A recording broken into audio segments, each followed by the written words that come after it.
boat or something, or a little boat. It was like a 150-foot yacht.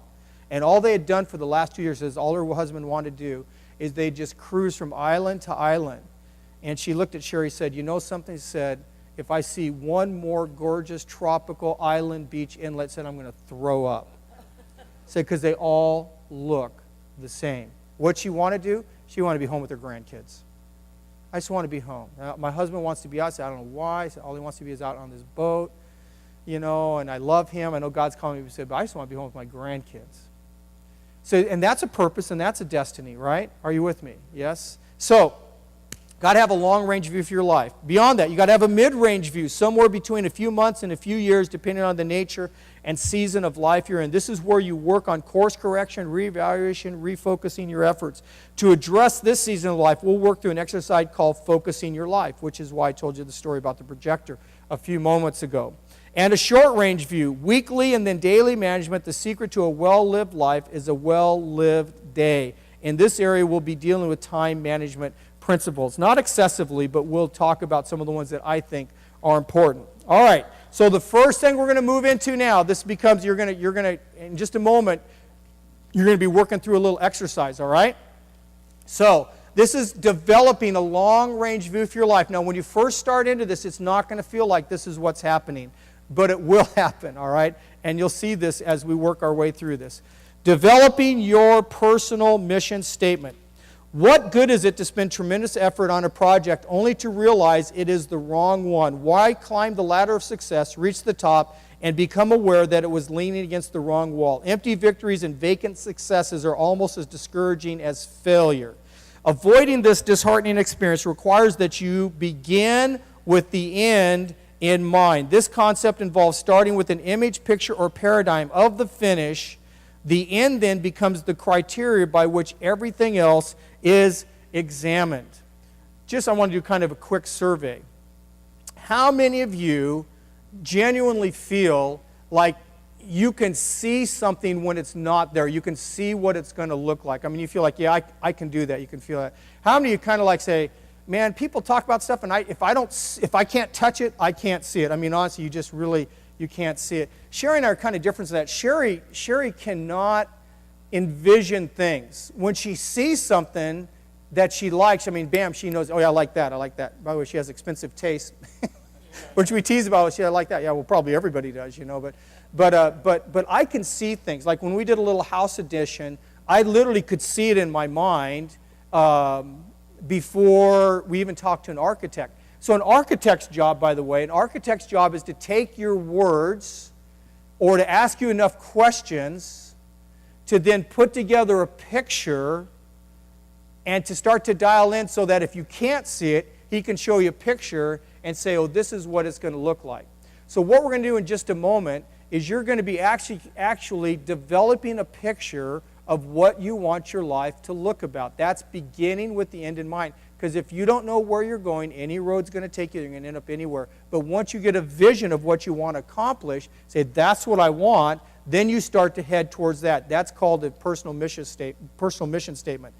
Jesus lived with this approach, begin with the end in mind completely. In declaring the commitment to his journey and calling, he said about his impending death, but for this cause I came to this hour, John 12:27. His entire life was encapsulated in the awareness that his cause was to sacrifice himself for all mankind.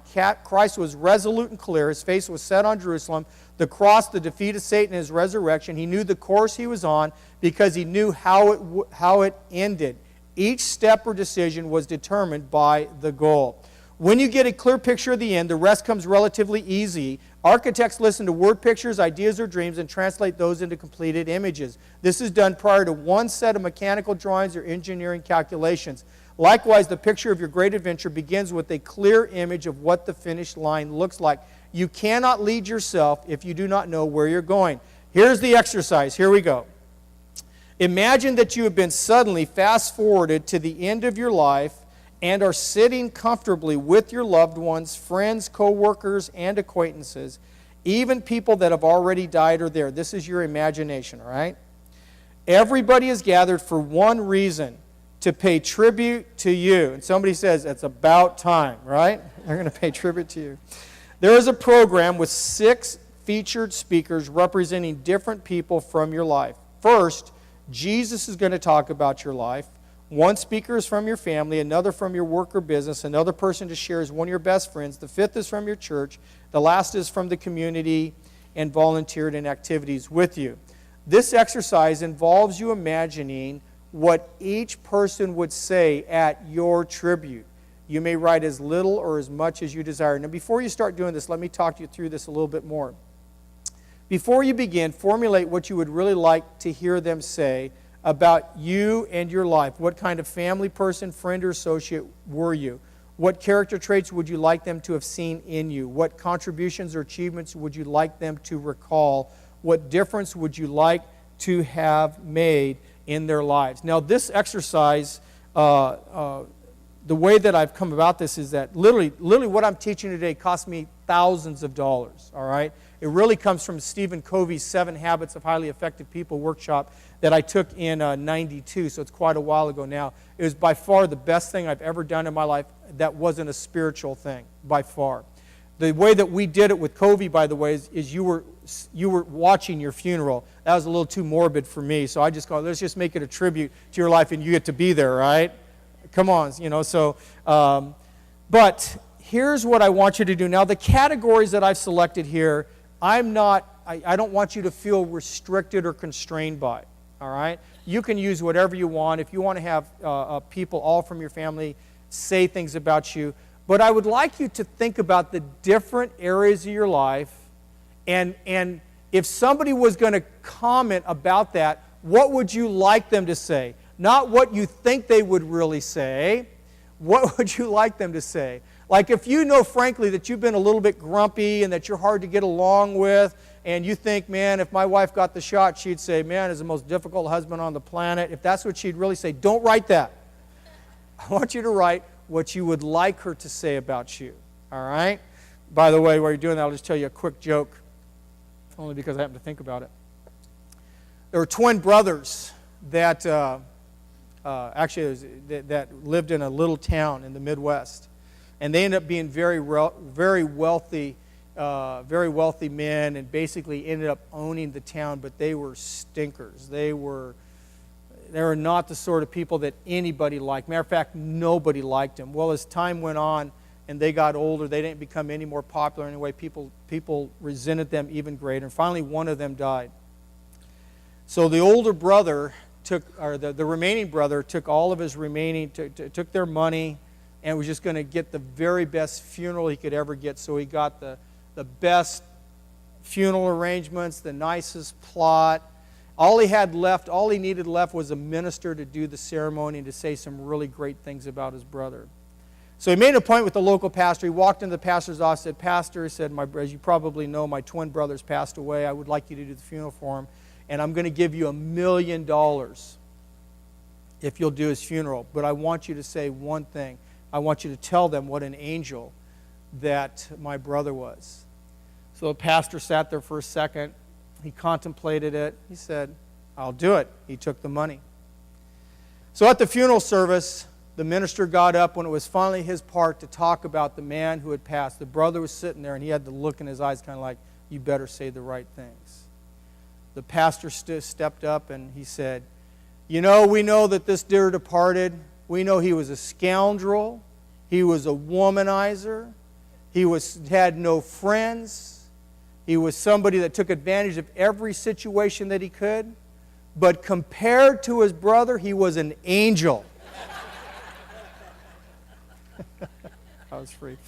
Okay, so I'm going to give you about 10 minutes now. I don't want you to leave. I'm going to give you about 10 minutes. I just want you to sit here, and and I want you to think about what you would like. What do you want the Lord to say about you, about your life? What do you want a family member? Who is that family member? What would you like them to say about you? It might be a son, daughter, might be mom, dad. Even if they passed on, go ahead. What would you like them to have said about you? What about your friends? What kind of friend have you been? What would you like to say about that? Somebody at work or school, somebody from your church or community. Now listen, if community doesn't fit for you, say, nobody in the community knows me, just make up somebody else, all right? Do you need any more information from me to start on this? You want to ask me any questions? You can write phrase, you can write sentences, you can use more space. I would probably just write some short phrases so you don't get hung up. This is for you. It's staying in your book. It's not going to anybody else. It's an initial worksheet. And we're going to do something in 10 minutes that literally took me about 2 days to work on. But I just want you to start on this process because it'll help you with your long-range view. Any questions? Any questions? Okay. Let's put on some romantic music and get at it. Look at your life, long range. Some of you can't make yourself do it. I'm telling you, that's a resistance point. It's really unfortunate. I'm not criticizing or judging. I just know it's a fact. It happens every single time. You know, it's like anything we do. Some people, you just can't make yourself engage. It's the same reason why you couldn't give yourself all out at when you try something. The same reason you can't go all out at the job. The same you can't put yourself out there. I'm telling you, that's a devastating, resistant point in your life. The enemy has you blocked. Because if you're not controlling it, you're not going to do it. And until you release and trust Him, it'll always resist for you. So no matter how much time I gave you, some of you aren't going to do it, no matter what, because of whatever resistant points in your life. You know, I know because I'm a little bit that way. It's kind of, no, I'm not going to do this. I tend to be that way. But you have to make yourself do things sometimes you don't want to do. And for others of you, I could give you all the time in the world, you'd still be on the first one.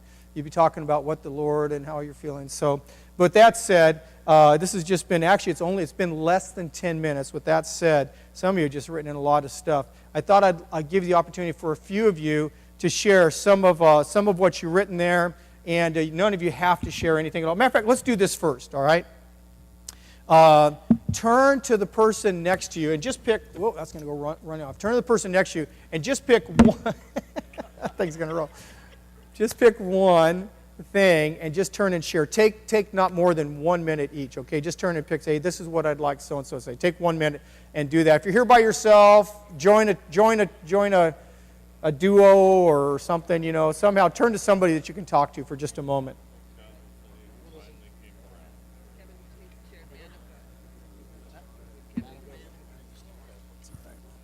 That's my fault, Chris.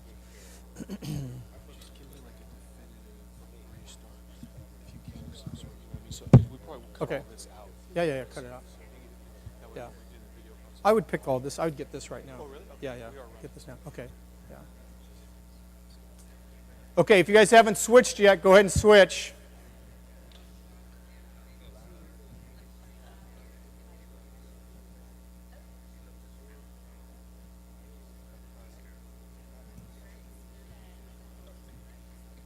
Hey, no laughing. This isn't funny.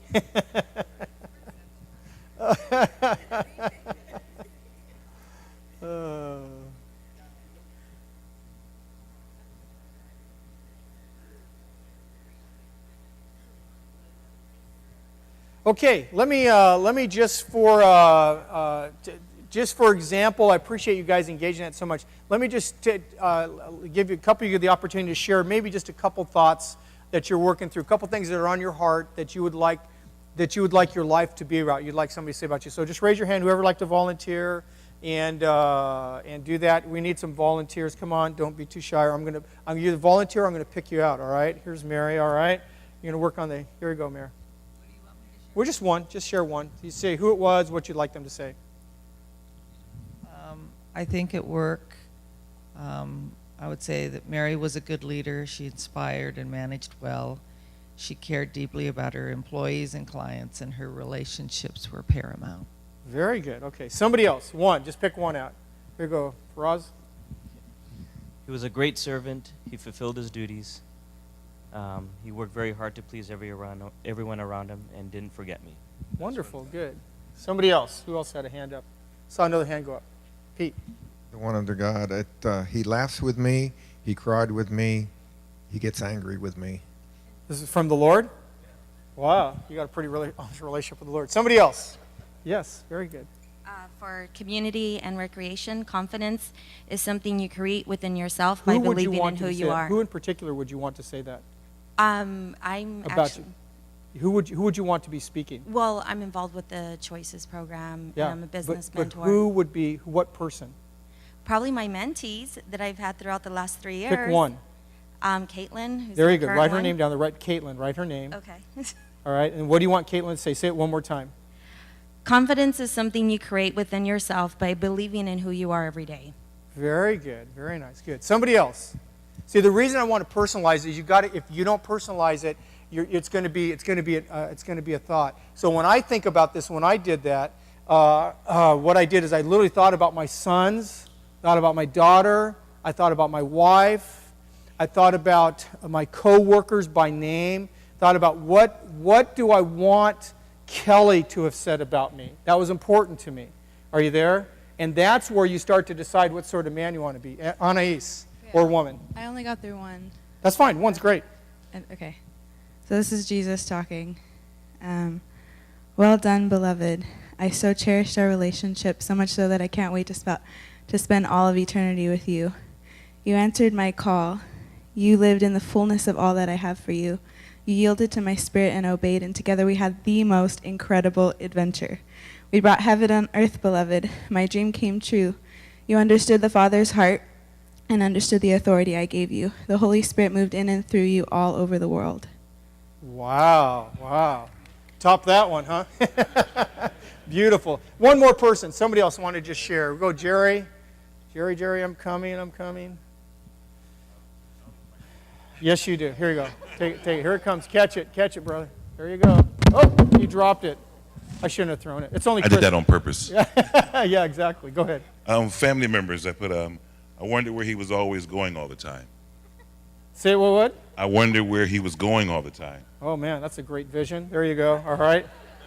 Somebody else. One more. There you go, Bob. It's from the Lord, and it says, I know that he loves me and I love him, but I think we struggle with our relationship. Okay. All right. Part as you guys work through this, again, let me say this to you. I'm not just looking for honesty about what he would say. This is how it really, I'm looking about what do you want to be? Does that make sense? So a couple of you guys gave some really honest comments about if it's really a tribute to me. This is your chance to decide what you want people to say about you, because you deserve to have them say that about you, even the Lord. You know, you don't want to get to the end of your life expecting the Lord to say, well done, good and faithful servant, instead of just saying, well, you're done. You know, so, and that's the difference between living strategically and purposefully. So as you guys think through this, that's why it takes some time to do this. Now, literally, this is a multiple day process. It really is. But it's something that if you will start to think about, you can decide what you want your life to be about. Now, as we go, you can turn to the next page here. Let me work through this with you, because I'm going to share with you a portion of my PMS. All right? If you invested yourself in the exercise, you have taken a significant step toward discovering your unique destiny. You can be busy your whole life, but if at the end it adds up to bricks and sticks and stuff, you'll probably be severely disappointed. On the other hand, if you're energetic and focused on the grander issues of life, you'll get to the end in here, well done, good and faithful servant, instead of, well, you're done. So here's a significant portion of my personal mission statement, all right? This came out of the sort of exercise that I'm talking to you about. And this becomes the guiding declaration of my life. This is how valuable it can be. This is my long-range guiding declaration. It eliminates things. It includes things. There are some things that are just flat out not options for me, because I've decided. Now, I was about 34 years old when I worked through this, which is that right? Whatever. I guess that's about right. Yeah, about 34 years old when I worked. And it was a great time of life to work through this in your early 30s. Here's my philosophy about seasons of life, by the way. You want to hear it? In your teenage years, most people are just kind of looking to kind of survive the years, because everybody talks about how hard it was. I survived, I'm not this, I'm not that, I didn't do this or that. And you get into your 20s, the 20s are the years I think are the most dramatic and most significant change. Nobody talks about this. The 20s are very, very significant in terms. And then what happens is when you step into your 30s, you've made the decision in your 20s. You started to make changes and adjustments. You started to live the life, so to speak, that you're going to live. I'm going to live this way because I'm going to be this. I don't care what anybody else says. It's my life. And in the 30s, you start to end up with the choices you made in the 20s. And it's a great time of life to look at, is that really what you want? I can't tell you how many people that get into their 30s, and what happens is that the pain, the unconscious pain, because life has, you have forces that are coming from outside your life, and you have unconscious forces that are coming from underneath. They're constantly bombarding how you manage. This is how you manage your life. This is who you are. And whatever's underneath, whatever is unresolved, whatever is painful, whatever forces there are unresolved in your life, they keep bouncing off this sense of who you are. And then eventually they keep bouncing. And in your 30s, what happens? It happens to a lot of people. It crashes through, and all of a sudden you realize, I'm depressed. Or I have no faith. I was just pretending. And so what happens is in your 30s, you can get broken really fast. I mean, you can look glorious through your 20s. You can make it through your teens and be a star. But you get into your 30s, you're going to start to be exactly with what you've decided previously in your life. So in my 30s, I was really glad because I had several opportunities to go really different ways in my life, including leaving Sherry. Are you with me? All right? So as I worked, which meant leaving my family, and as my therapist told me, I don't think I've rarely said this, my therapist told me, and she was right, she said, Bob, if you do that, you'll disappear. She said, you'll never be Bob Reeve again. Now what she didn't mean, you know what I mean. She meant that what made me would be gone. Are you there? What makes me the person that that seems to have some value is all wrapped up in that. But it's my life. I'm going to do what I want to do. I deserve it. You can always find people that are going to support whatever you want to do. You can always find that. Or you can listen to God. Are you there? Because God's plans are always better. It's a hard one. I mean, I say it a lot where it probably sounds trite to you guys. I do not mean it in a superficial way at all. His plans are always better. Always better in the long run. There's no short-range plan, jump the ship, get on board, get another lover. There's none of that that's as good as God's plans. I don't know, but you don't know what you're right, I don't know. God knows. Ask Him. I'm not going to do that. I don't even like that. There's stuff in the Bible I don't believe. What about this? What about these issues? So that's how I think about it. So that's why this becomes so important. So out of that comes my mission statement, which is very important to me. I am first and foremost a Christian. All that I say or do in public or private reflects Christ's priorities in my life. So this is true north for me. Your personal mission statement gives you true north for your life. Do you know what true north is? I don't know if I can explain this. I mean, I understand the concept. I don't know if I can explain it very well. Here's my understanding, is that there is a magnetic pull in the rotation of the earth. And the magnetic pull goes to dead north. That's why compasses work. That's why compasses work. And true north, when it's operating off of a compass, you will always know true north. So you decide directions based not on east and west or south. You decide direction based on what north is. Say, well, if that's north, then I know I can walk this way. And I'm going this far west, or this far northwest, or this far southwest. Based on what? Based on true north. Yes? Am I saying this? Anybody know if I'm saying this anywhere close to right? Okay. You have to decide true north for your life. Say, well, I'm a Christian. Doesn't that settle it? Of course. But not if you're really not unless you're really committed to it. So I'm not telling you what true north is for you. I'm just telling you need to figure out what it is. All right, so this is true north for me. I am first and foremost a Christian. All that I say or do in public or private reflects Christ's priorities in my life. Now say, now Pastor Bob, man, that's so awesome, man. I'm so glad you're my pastor. I do not do this all the time, but what does it do for me? It always brings me back to, I always have something to evaluate it against. So I'm not evaluating my choices or decisions based on culture, based on friendships, based on moments, based on emotions, based on frustrations, based on achievements. I'm evaluating my life based on I'm a Christian. I might tell this story tomorrow, but this is kind of a good illustration. I was getting my hair cut, and I go to a salon. So there's all different types. I don't just go to a barber shop where it's basically just men. I go to a salon. So there's usually women around there, and I don't talk much, but you can listen to some interesting conversations. I'm convinced that's why women go to salons, is just to listen to the gossip, And so I heard this I was overhearing. It's kind of an interesting comment. She said, she said, I wish I was at the park right now. And the gal with her, I don't know who was saying what. I don't know if it was the hairstylist, because they were getting her hair washed, which I love that about salons. I could just stay there all day long and wash it some more, But anyway, so I don't know who was talking, because my eyes were closed, and she said, I wish I was at the park right now. The other gal says, well, how come? She says, because I just got a text from my daughter that one of the guys, the guy that stole my son's watch a couple years ago, is there wearing his watch. And if I was I always said that if I ever see him wearing that watch, I'm going to go up there and I'm going to tear that watch right off his arm. That was their conversation. Nobody else said anything.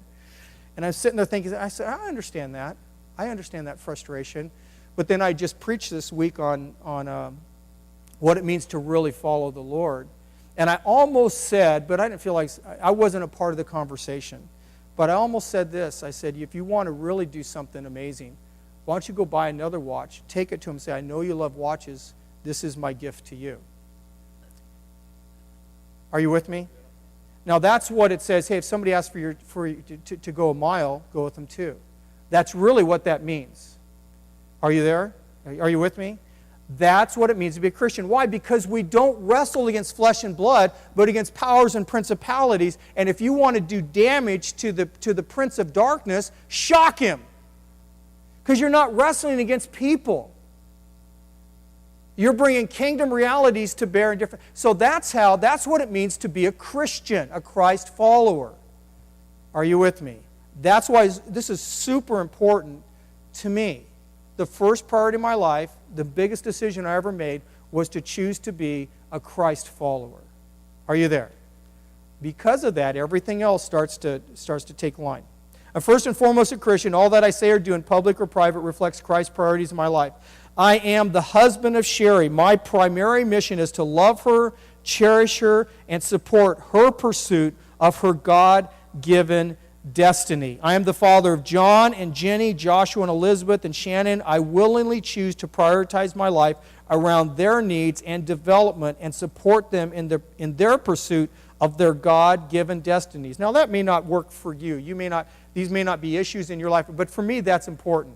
Say, well, that's easy, Pastor, they're serving with you. Well, I think one of the reasons they serve with us, and if you know my family, this isn't, what's the word when family all works together? What's it? This isn't nepotism here. This is the anointing of the Levitical priesthood, which is all family kind of stuff. And if you know my family, they're great, great sons and daughters. They're unbelievable. And I think part of the reason it works is because it's a God calling in my life to invest into their life, even though it looks completely opposite. And I think from their perspective, they're supporting, loving mom and dad, being with them, helping them build the church. But it works both ways. Are you there?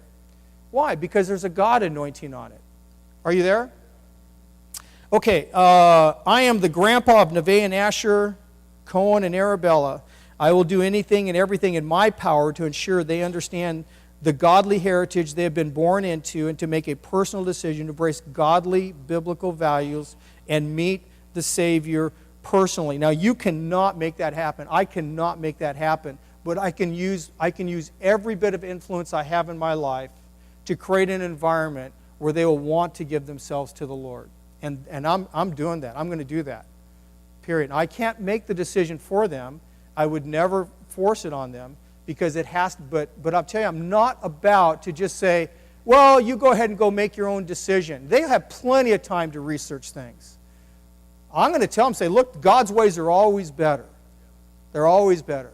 Asher, let me tell you why. This is so much better. They can do it other ways. People say you don't want to do that. You want to follow God. Why? Because the Bible says, train up a child in the way he should go. When he's old, he shall not depart from it. That's what the Bible says. Does that mean that they won't depart from it? No, it just means that you train them up and ultimately they'll come back to it. How many of you guys wandered away and then finally came back to the Lord because somebody, come on, just raise your hand and be honest here. I know it's probably most of you, right? Why? Because we get independent. We want to do our own thing. We realize, well, that pretty much isn't what I thought it was, right? So, are you there? I'm the pastor of the people of God. I succeed in helping the kingdom to grow by modeling Christ's love in action. I build people's dreams and motivate them toward a deeper pursuit of God. I'm creative, humorous, joyful, wise, and resourceful. I love to problem solve and seek the biggest challenges that life has to offer. Now, my personal mission statement isn't all exactly how I am. It's how I want to be. Frankly, I hate problems. I want everybody to be happy all the time. I want everything to be easy. I want $2 million in the bank. I don't want to ever have to take another offering. You know, I don't like any problems. But if I'm going to lead, one of the things I know about life, you got to take problems head on. Matter of fact, most great leaders have said this throughout history. Said, I want to know bad news immediately. Good news you can tell me whenever you want. Bad news I need to know right now. Why? And that's how you have to think about things. I have to change I'm just like my mother. My mom wants everybody to be happy. Whenever anybody's in conflict, she's just, what did I do wrong? Come on. But and I'm like that. I kind of like I want everybody happy all the time. Sherry's not so much that way. It's kind of like, oh well, get over it. They'll get over it. If they got a problem, it's their problem. She's a little more cut and dry. But my nature, so I have to choose to embrace problems. Are you there? So, your personal mission statement. If this is all just a plea, since you spent your time here today, write yourself a personal mission statement. Paint a picture. It doesn't have to, and it shouldn't look anything like, shouldn't sound anything like mine, shouldn't look like mine. I tend to write in real, very direct, short phrases. That's how I like to think. You might, like Anais, you might want to paint this beautiful, rich, intimate picture. That's her personality. That's how she should write. She's going to take weeks on this. I can feel it already, She hadn't even scratched the surface of her and Jesus, much less anybody else. And that's a beautiful way of her to be, but I tend to be more kind of bottom line that way. Are you there? Okay. So that's your personal mission statement. There's a little page here for if you want to start to work on that, you can do that. We're going to take a 5-minute stand-up stretch. I don't think there's any coffee today, but we're going to take a 5-minute break, and then we're going to go 1 more hour. We're going to go 55 more minutes after this, all right? But let's go ahead and let's get real practical. I'm going to give you my very best practical stuff, the things that have helped me the most in my life to achieve some level of significance and effectiveness in my life, all right? So we're going to be on this page where it says, top page says, how to focus your life, using this as kind of an acrostic or an acronym here. I forget what the right word is. And this all builds off the very opening illustration I shared with you guys about the projector out of focus. And this came right out of that for Sherry and I. It's kind of like, well, if we're going to focus our life, what does it mean to get things in focus, all right? And then, so we broke it up into 5 areas. There is nothing sacred about this. There's many different expressions of this sort of process. You may have one that works better for you. If you've never seen anything like this, then this is a good process. There's nothing wrong with it. I'm just saying there's nothing that's innately brilliant about it. Again, managing your life is not rocket science. It's more determination and then just being thorough in your life, okay? How do you focus your life? So the first thing, just like a projector is out of focus, that's an evaluative comment, right? You walk in and you say, that's not in focus. The same thing, if you have to be willing to look at the different areas of your life and look at them and say, that's broken, that's weak, that's a great joy.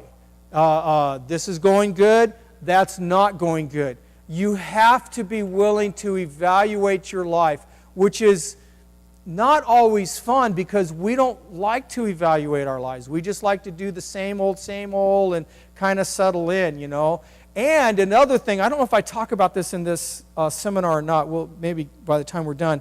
Another thing is that you need to have somebody in your life that can help evaluate the areas of your life that you cannot see.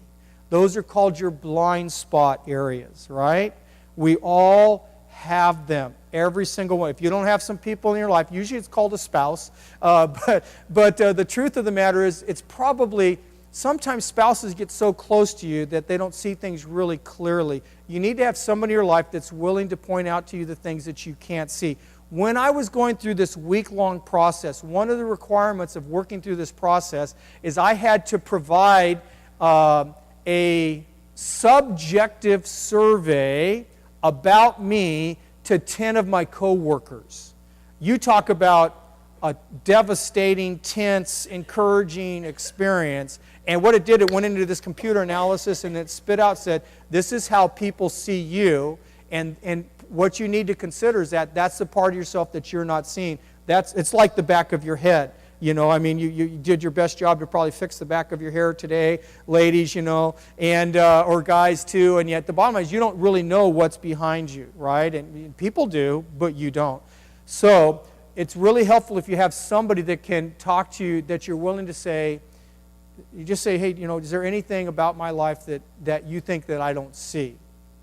Are you there? So, but you have, starts with evaluation, all right? Now we've moved from a long-range vision to the short-range, kind of intermediate, year or less sort of approach to life. Are you with me? Okay. So you move to then, you move from evaluating your life, then the next thing is you're going to set your goal. Once you know where you're really at, then you can say, this is where I want to be. If you get on the scale, come on, nobody really likes that, right? You know, if you get on the scale and it says 202, you can shake the scale, you can stomp on the scale, you can go buy a new scale, but it's probably going to still say 202. That's where you're at. That's one step. You don't have to be stuck there, right? So you say, where do you want to be? I want to be at 182. That's setting a goal for yourself, right? So you evaluate, you set a goal, and then the third thing you do is you make a plan to get there. Plans are in sand, the goal's in concrete. That's a good way to think about things like this. You've probably heard that before. The plan is always in sand. The plan has got to shift with whatever you're facing because you don't know what's going to come your way, you know. But the goal, ideally, is in concrete. It's kind of like, okay, this is a goal that I can achieve, and I'm going to get there, all right? Now, the focus, the idea of FOCUS, I just split up into these 5 different areas of your life. We're really not going to take time to work through these today, but while I'm talking, if you want to write down a few things on here, this is just your worksheet. I would just take this, if I were you, and put it onto something and really start to look at it. I think there are 5 areas of your life you want to look at. You want to look at your family, whatever that is for you. If you're married, it's your marriage, kids, and your vital relationship. You want to look at how am I doing, where am I at in these areas. Now, Sherry and I did this with our marriage. We literally sat down and we had to acknowledge the fact that we were out of focus, and we had to talk about, literally sit down and say, okay, what are you not happy about? Because you can do this when you fight. I know, Pastor, it's hard to believe Sherry and I fight. Well, it's maybe hard to believe that Sherry fights, but you can do this when you fight, but I've never solved anything in a fight. All you do is you just entrench more, you get more defensive, you know, you get hurt, all this kind of stuff. So you can try it when you fight, or you can do it by design. So you sit down, you know, you have a little, and you have a time limit. You know, if you know that you're out of focus, you have a little time limit meeting. Never have an open-ended meeting. You know, just have a time limit meeting. Say, we got a half an hour. I'd like you to talk for 10 minutes, and then I'll talk for 10 minutes. We'll have 10 minutes to discuss it. At 30 minutes, we're done. Seriously, I'm saving you thousands of dollars right now. Listen to me, please, all right? So you sit down and you talk about where are we at? Where are we at in our marriage? You know, and say, well, we need more sex, which is what almost all guys say. We need to have more sex. And the gals saying, we need more affection. You know, we need to be more romantic. You know, well, those are all legitimate concerns and requests in a healthy relationship. So you evaluate where you're at, and then you say, well, honey, how are we going to have more intimate time together? Well, let's start with this. You're going to have to get home earlier and start helping with the kids, or, you know, whatever it is. Anyways, you come up with some plan. Say, we're going to plan opportunities where we can be more. We're going to plan more opportunities where we can be more affectionate. We're going to plan more opportunities where we can go do something just the two of us together. I can't tell you how many years Sherry and I have struggled over with our own date time. You know, I mean, we've tried all different things. Mondays, right now we're on Thursdays, which is working pretty good, but Sherry has Thursday morning women's Bible study, and by the time she gets out of that, she's kind of gassed, you know, and I want to go do things. All she wants to do is eat and then go home and just like chill out. She wants to kind of get out on Monday. I don't talk to nobody on Monday. Come on, Ronnie golfs with me. I'm borderline losing it most Mondays, all right? That's why I go out and golf. I figure it's better hit the ball than anything else, you know. And you know what I mean? So anyways, you get a picture of what I'm saying. You set a goal for, so we literally said, okay, I tell her, well, honey, I love spending time with you. Let's plan this. What time works? Well, you know, it doesn't count this or that. Okay, it doesn't count. Let's time. So we came up with Thursday afternoons about 3 o'clock. It's kind of right now, it's our time. And that seems to be working okay. The chances are at some point in time it's probably going to break. You know, we'll have to fix it. Are you with me? You know, what time's good for us time, you know. But we even talked about, you can take this, you know, where are you at with, if you have kids, where are you at with your kids? What school are they going to go to? How come you feel that way about it? What's our goal for our kids? How are we going to spend time with our kids? One of the things that Sherry and I are planning, we really want to do, is that we're at an age and of a resource to where we could take all of our family on a vacation. But we have to plan it. We have to plan it for them, and we have to plan it for us. Do you know what I mean? Why? Because it's important to us. You know, I don't know. You never know what you have, so you want to invest when you can in those kind of things. Are you with me? So you talk about where you're at with your family, where you're at with your friendships, where you're at with your roommates, where you're at with mom and dad. Talk about that, and you set a goal of where you'd like to be. Some of you are you're enmeshed with your family. You need to stop it. All right? I mean, I have family living with me right now. I mean, we've kind of been sucked into that whole realm a little bit as well, too. That's kind of that's an enmeshment. You know, you guys that have been in therapy, you recognize that word. It's too much. And so you have to find ways to kind of separate that back out, to give yourself some space and some boundaries. That's all healthy stuff. Are you guys still okay? Am I making sense?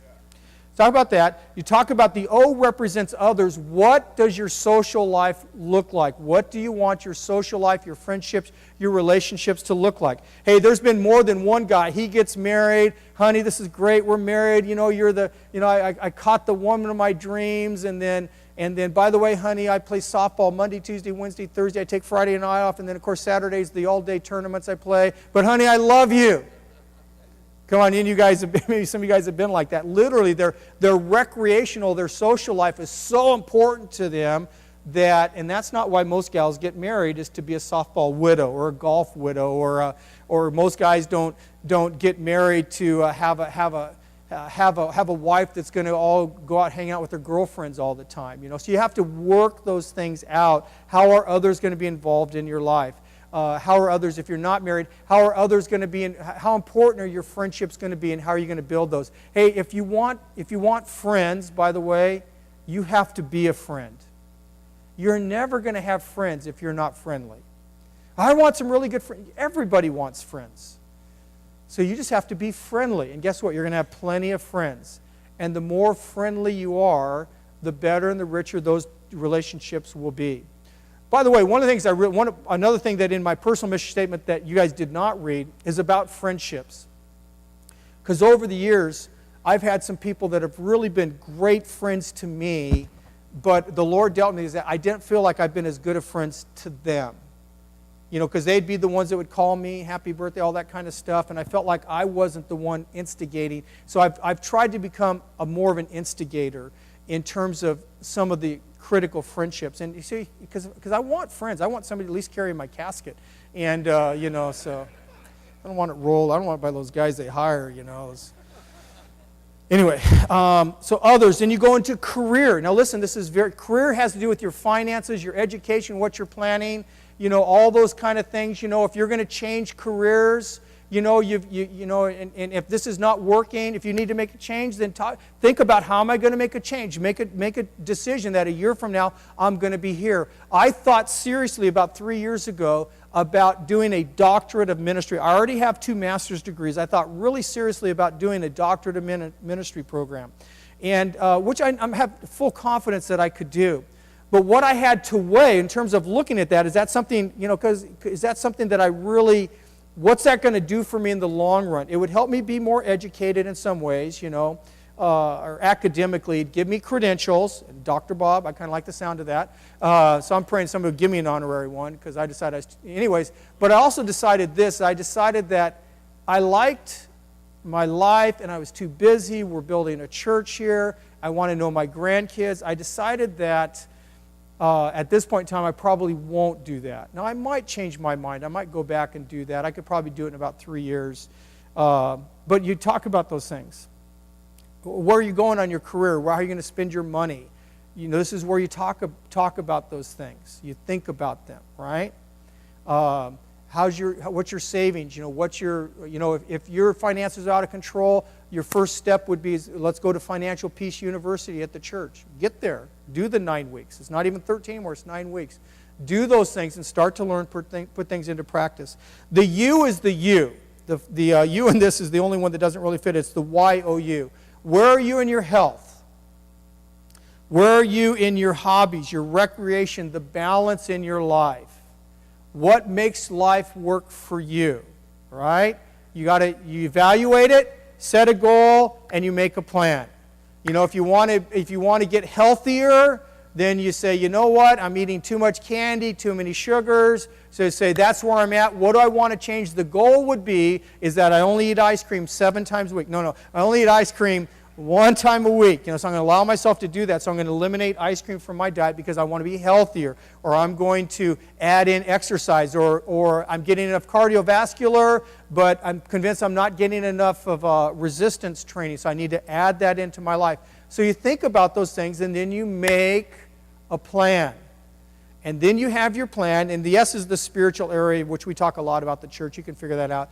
And then you have a document or you have a statement, you have something that you've thought through, and if the goal, let's say it's a 1-year goal and we're in January, you could work through this right now, and then you would have something that you could look at every week and see if you're on your plan. And then you can decide if you're going to stay committed to it or not. That's how you focus your life. Got it? That's a mid-range view of your life. This is under the umbrella of the long-range view of your life. How do you get to where you want to be? It's a really, really great way to look at it. So evaluate, set a goal, make a plan. Let's say that together. Say evaluate, set a goal, make a plan. That's a great way to do it. Any thoughts, questions, or comments about that? Okay, and so there's the worksheet here, and obviously we don't have time to do that. So now I'm going to move to the short range, kind of some of the time management things. I'm not going to do very much on this, but what I'm going to give you is the very best principles and ideas that I've found in my life that make the most sense, okay? The weekly schedule, the secret to accomplishing the important things in your life, okay? When we talk about your weekly schedule, I think planning your life a day at a time is too close. Looking at your life a month at a time for some of you might work based on the nature of your life. I think a week at a time for most people is a smart way to look at your life. Now, I'm always planning multiple weeks out. I can tell you what my immovables are for the year. The things that I know I can't, the basic ones. I can tell you what those are. But then I'm constantly going back to the week. I work my week all the time. What does my week look like? What do I have to do? Where am I going to put that? That's, where am I going to find my sermon prep time? Where is it realistically going to be? And if you go back to this, this is where this starts to get really important. If the most important thing I do as a pastor I think the most important thing I do is pray. The second thing, most important thing I do is I want God's priorities for our life. But probably the third most important thing that I do is preach or communicate God's word, right? That's a pretty big rock. Now, I could fill up my schedule right now with counseling appointments. I'm a good counselor, and you all are broken. Every single one of you would love to spend time with me. You would, and I would love it. I love people. I love hearing about their lives. I love seeing them move forward. However, that's not what God has called me to do. God's called me to proclaim the Word of God. I have to get this rock in my schedule, or hire somebody else to do it. Are you with me? Okay? Now listen. When you start to think about the immovables of your life, okay, we're going to look at, we'll turn and look at that page, your weekly schedule. We're not going to have time to work through it. When you start to look at the immovables of your life, you need to think about, this is why your priorities are so important. You need to think about what the rocks are, and I'm going to put those in first, because I can guarantee you other stuff's going to fill up your life. Come on, we got a whole bunch of new TV shows that just came on. They all look awesome to me. Come on, you know, what's that one show? Oh, I just recorded it. I don't know, I record about 3 or 4 new shows. I'm going to watch the pilot, see if they're any good. You know what I mean? But they're really not that important. More likely, they're just going to get dumped. They're just going to get erased. Are you there? Because otherwise, man, I like entertainment. I love TV. I love movies. I love sports, you know, and it's all important at the time. When you're watching it, there's nothing more important than a UCLA game. Get out of the way. You know, there's nothing more important than the Lakers. You know, there's nothing more important than Revolution, which is such a stupid show, but it's important to me. And those things, they really aren't important, you know, they just fill up your time. They end up becoming this stuff. And if you start with this, that's all you're going to have. I'll never have this. I'm not going to have the relationships I want to have. I'm not going to have the message I want to have. I'm not going to have the strategy. So you got to start with this, okay? So you enter the immovables. What are the immovables? Obviously work. We talked about that. Okay, that's probably the one thing you can change the least for most of us. You have to suit up and show up. Turn to the person next to you and say, suit up and show up. You have to do that, all right? So work is important. Church, I think if you love the Lord, God's family is very important. Now listen, usually there's a little bit, you kind of have, when most people want to go to church on Sunday morning, that's a fact. But the reason we have a Saturday night service is that some days you just need to take the day completely off, or you need to, you know, go walk along the beach in the morning when it's cool and whatever, you know, all that kind of stuff. So sometimes you need to adjust those things. Your Sabbath day needs to be in there, basically speaking. You know, listen, if you got to pull a 7-day week a few times, you know, you got a big project going, we all understand that, but you can't do it forever, right? This is how this all becomes important. Are you guys tracking with me? Okay. And then even your own sleep and your rest. A few people I know can run on about 4 hours of sleep a night. There's a few that genuinely that's all they need. But most people need 7 or 8, or if you're a teenager, 13 or 14. You know, I mean, they're like kind of like vampires. You know, they just sleep when there's daylight. You need good rest. If you want to be healthy, you really need good rest in your life. Okay. You can't just keep burning the candle at both ends, so that's important too. So you realize that there's so many hours that are going to already be cut out of your week, okay? Now, after you do that, you review your personal mission statement, and then you decide which priorities additionally need to be scheduled. You review your personal priorities. So here's the deal. If she's really the most important person in my life, and she is, sometimes I know that she just feels not important. And I don't know why women feel that way. I don't know what else I got to do, you know, sometimes, you know. But anyway, if she's not feeling that way, then that's how it is, right? Guys, the sooner you learn that, the better off you're going to be. If she's not feeling that way, then that's the reality, even though it's not necessarily how I perceive it. So one of the first things I look at is that's why I keep my time with her sacred, or maybe I need to say no to certain things, you know. Are you there? Because of adjusting my schedule to help make sure that I take care of what's most important to me. What's most important to me is my wife. My family is very, very important to me. I mean, I love you guys, and I'm honored to be your pastor, but frankly, my family's more important to me than you are. And I don't mean that in a disrespectful way at all, that they're more important to me, including my grandchildren, okay? Now, so because of that, I think about what opportunities or what decisions I need to make that would include them. Are you there? Are you guys with me? Is this helping? So, time with my family. Here's a good one there, sharpening the saw. Do you guys know what sharpening the saw is? In Ecclesiastes, there's that verse says, A dull axe makes the work a lot harder. I'll find that verse. But the bottom line is you want to sharpen the axe of your life. You want to sharpen the saw of your life. What does that mean? That means some of you guys, like Brenda is a construction manager. She has her own construction company. I don't know how much contracting she does herself. I know she's capable. But the bottom line is one of the things, builders, they need tools that work. They need sharp saws. They need the right kind of power. And they need things that work. If you're a chef, you need knives that cut. They've got to be sharp. And in your life, anything that you invest in that sharpens your skills is a good thing to do. That's why I read a lot. I read a whole lot. Why? Because that's one way. My main tool is my mind. Then closely followed by my voice. So that's one of the reasons, that I try to protect my voice. I don't like it when I can't talk like on Christmas Eve. I think some of that's an attack from the enemy, but some of it's just protecting your health, protecting your voice. Why? Because that's part of the saw of my life. Are you with me? And you guys do too. Whatever it is, you need. Any time you're sharpening the saw is always good things to do. Let's go to the next one. Look at your free time and decide what you want to do. Okay, and you'll find some free time in there. Then you look at that and say, this is what I want to do with my free time. Any volunteer opportunities, refreshing and renewing activities. And then obviously you look at your weekly schedule for flexibility or spontaneity. You say, Pastor, what you've just said, there's no room in my life.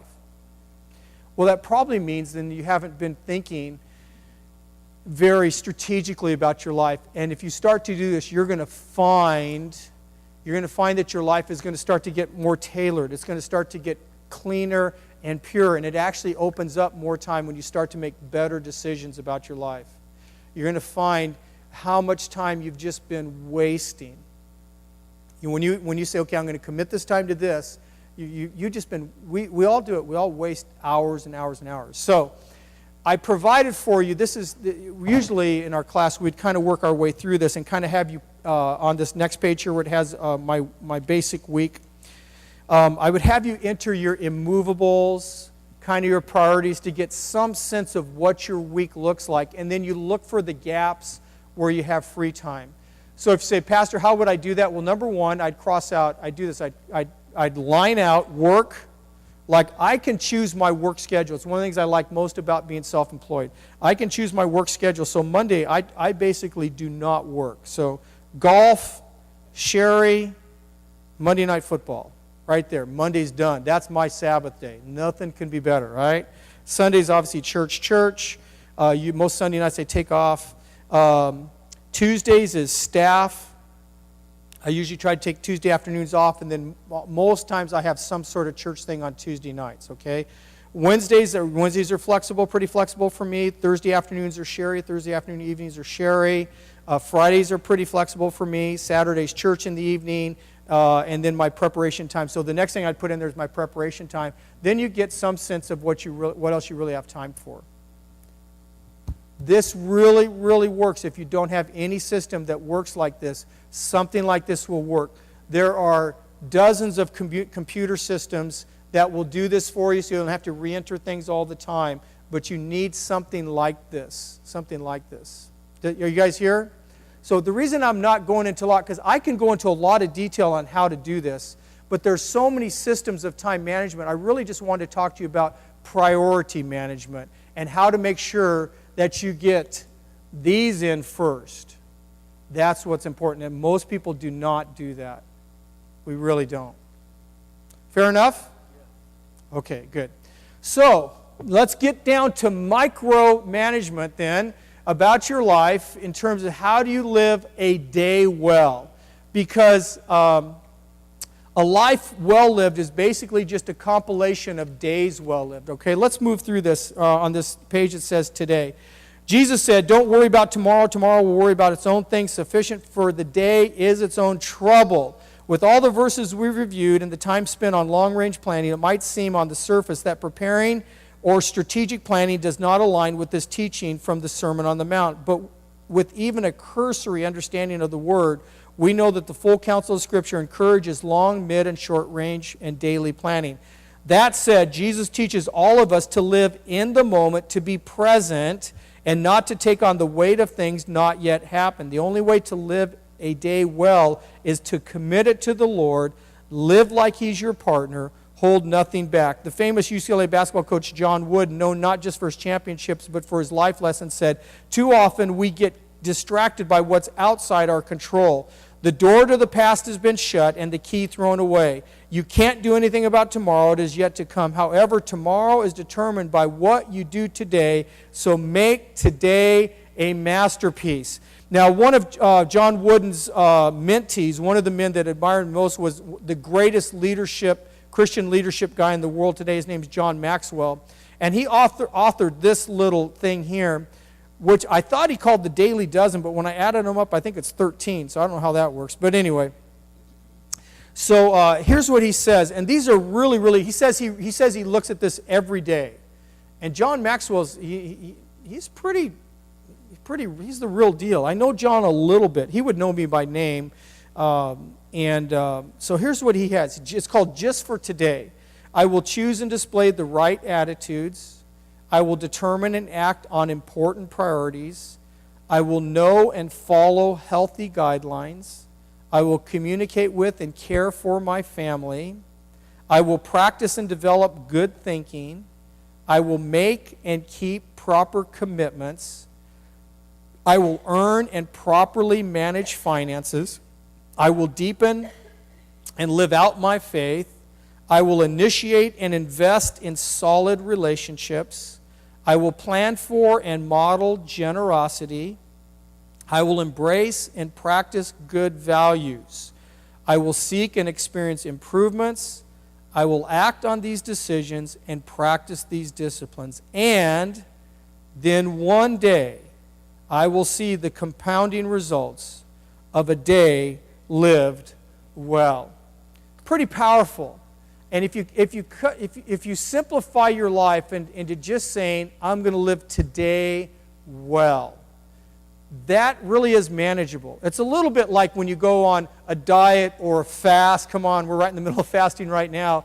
It's like when you think about 3 weeks, but if you think about, I'm going to give this to you today. I'm going to stay away from all the foods that I have been used to eating. I'm going to eat healthy. I'm going to make these choices. You can do it today. Are you there?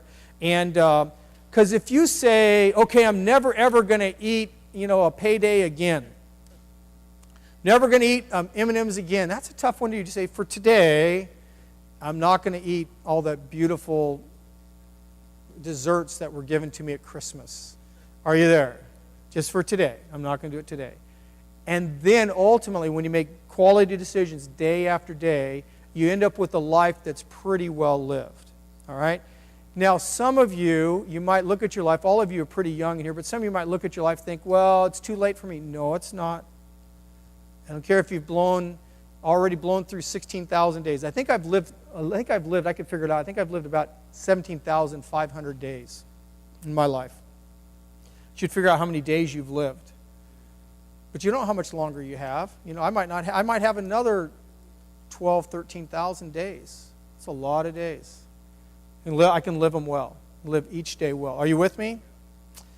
Okay. So, live a day well. Now, the final little section on this are my random truths and axioms worthy of consideration. This is actually my favorite part to talk about. Not necessarily the most important, but it might be the most important to you. So these are just some random thoughts. So we already worked through long range, mid range, short range, and daily living. Are you there?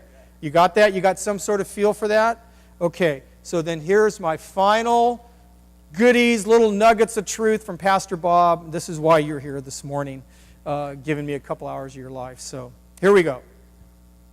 Know your energy flow and take on the toughest projects at your best times. In other words, manage your energy. As you get older, you're going to find this to be more true. Man, when I was a younger guy, it just seems like I could do anything, any time of day I wanted to. And as I've gotten older, I've found that I'm not as effective at some projects at certain times of the day. So I like to figure out what my best times are and do my toughest projects at those times. For instance, I used to do my best work from 10 o'clock at night till 2 o'clock in the morning. With easily. I mean, I would be like, damn, man, I'd bright, you know, I was thinking, you know, so I could wait all day, not do anything, because I knew at night I was going to be, you know, doing great. And so, man, I never see 10 o'clock anymore, man. 10 o'clock, my head's like, oh, where's the pillow, you know? It's a pretty rare day when I'm up much past 10. And so I have to know my energy strengths, you know. So the bottom line, I'm not even very good at night after 8 o'clock. You know, it's kind of, I don't, you know, if I don't have, unless I just have to have something done first thing the next morning, I'll just say, I'd rather get up at 5, and I do that a lot. I'd rather get up at 5 and do it from 5 to 7 than to try to grind something out from 8 to 10 anymore. That's just me. So you guys know you know your energy too.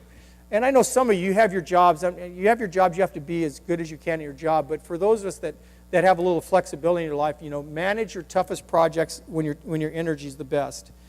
Here's the next one. Pay me now or pay me later. Don't defer maintenance too long. You guys remember that old commercial? I don't know, it was Pennzoil or something like that. You can pay me now or pay me later. In other words, either change the oil, do the maintenance, or he's from a mechanic, you know. And the truth of the matter is, take care of the maintenance things in your life. They don't go away. Just take care of them. Take care of them on the front end.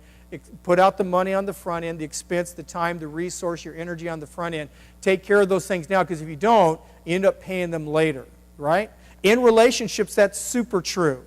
You know, hey, when you're starting, when you realize that, you know, you guys haven't had any time alone or any good quality time, you know, you have to make time for that. You can't just say, well, you know, I told you I loved you when I married you. If I change my mind, I'll let you know. You know, that doesn't work real good, okay? Are you with me? Learn the secret of delayed gratification. That's a great principle of living your life. What does that mean? That means that pay me now, put in the price now, put in the cost now, and wait for the rewards. Don't buy things, you know, you don't purchase things on credit cards just because you have to have them now. Wait till you can afford them. You know, I drive a really nice car, but I'll tell you something, I drove the worst car all the way through high school and college. Matter of fact, I went to my high school reunion recently, and some of my friends said, yeah, I remember your old car with I literally had what was called a singing clutch. Every time you'd push in the clutch, it'd make a high-pitched whine from the throw-out bearing. Anybody know what the throw-out bearing is? I mean, whee! You know, and so I was always late to school. Everybody knew when I was coming to school because of my singing clutch. My point is that a lot of my friends were driving brand new Mustangs, Camaros, GTs, Firebirds. Come on, man, there's some nice cars on the campus. I was driving a 1960 Ford Fairlane, 6-cylinder, manual air conditioning. You got to roll down the windows, 3-speed on the column. Big old Ford Fairlane. It made Dave's little dinky, whatever red car he has right now. My car was 2 times that big, about the same year. And but the bottom line, I worked hard in school. I got good grades. I went to college. You know, I went into ministry. I got a second degree as a master's degree. I got another degree. I got 2 master's degrees. And all that stuff ultimately has positioned me to be more than blessed. More than blessed. But I'll tell you, it costs a lot of money. It costs a lot of time. It costs a lot of sacrifice. So when other guys were already out there making $15 an hour building houses, I'm getting a degree. I'm passing tests. You know, I'm studying. I'm writing papers. Because guess what? I know this is no knock. I'm just telling you that $15 an hour didn't change a whole lot over the years. Do you know what I mean? So sometimes that's part of the secret of delayed gratification. You say, Pastor, you don't know how much house builders make. Well, that's probably true. But my point is simply, if you love doing it, then do it, but do it really well. But position yourself so that at 55 years old, you still don't have to be carrying, 8 by 14 beams around. I mean, that's at 20, it maybe is not so hard. At 55, things hurt more than they used to. Are you with me?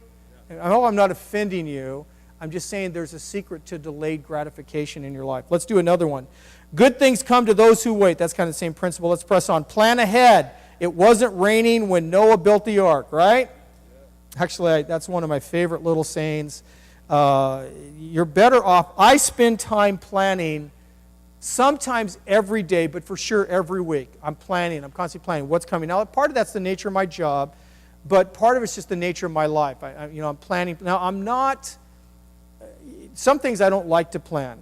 I don't like to plan vacation because my life is all about planning. So when it comes to vacation, I just want somebody to take care of stuff, But a lot of things for my life, I'm planning. I'm looking at, I thought you were having knee replacement. Tom, when are you getting your new knees? A week? Well, come on up here. We're going to pray for you today, too. Come sit right up in front here in just a moment. Plan ahead. It wasn't raining when Noah built the ark. Plan ahead. Plan ahead in your finances. Don't spend every last penny, right? Put some in the bank. Get some in there. Get them someplace. A credit card is not a savings account.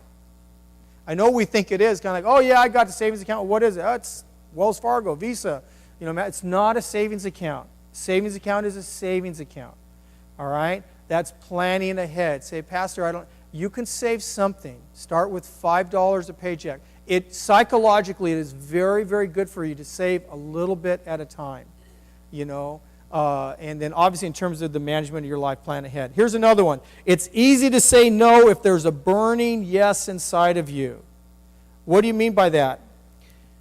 You're going to get asked things all the time. We're going to ask you stuff all the time. Volunteer for this, serve here. I mean, if Pastor Dave's around, you're going to get asked to do a lot of things, right? And but if you know really what you want to do, what you're called to do, it's easy to say no to good things when you want to get to the best things for you. Say, well, then I'm just going to say no to everything. That's not what I'm saying. I'm just saying is that know where your yeses are. Because when you say yes to something, whether you know it or not, you're automatically saying no to something else, right? That's very, very true. It's true of your money and it's true of your time. If I say yes, let me just take money for a second. If I say yes to spending $1,000 on a flat screen TV, then by default, I'm saying no to $1,000 spent someplace else. And I just told you guys, one of my priorities is my family. And if I want to do something with my family, that's expensive. It's expensive, but that's more important to me than some. Are you there? Now, it's the same thing's true with your time. And this is very, very important, okay? There's a million things you can do with your time. But if kingdom work is really a yes in you, then you have the right and the permission to say no. Are you there? Are you with me? Okay. 100% all the time. Work hard, play hard, rest completely. How do you do everything in your life? Just do it all out. Whatever you're doing, be present in the moment, do it all out. If you're going to work hard. If you're going to play all out. If you're going to rest, sleep hard. Come on, take a sleepies or something if you need to, Whatever you need to do it all out. That's a great approach to your life. The most successful person I know, that's exactly his answer. I said, his name's Mike. I said, Mike, how? And because he has a great family, he has an unbelievable recreational social life. He's the most successful businessman I know, and he's a brilliant musician, I said, Mike, how do you do that? He says, I just do it all out all the time. Whatever I'm doing, I'm fully engaged in it. And that's how I try to live. I'm trying to live my life. My nature's not as much like that, but I try to do that. Okay, here you go. To get energy, you have to give it. To get love, you have to give it. To get friends, you have to be a friend. You guys understand that? To get energy, you have to give it. What do you mean? In other words, it sounds funny, but to get energy, you should go work out. You should expend it. It's true. Given it will be given to you. If you need forgiveness, give forgiveness. That's a biblical principle that's absolutely true.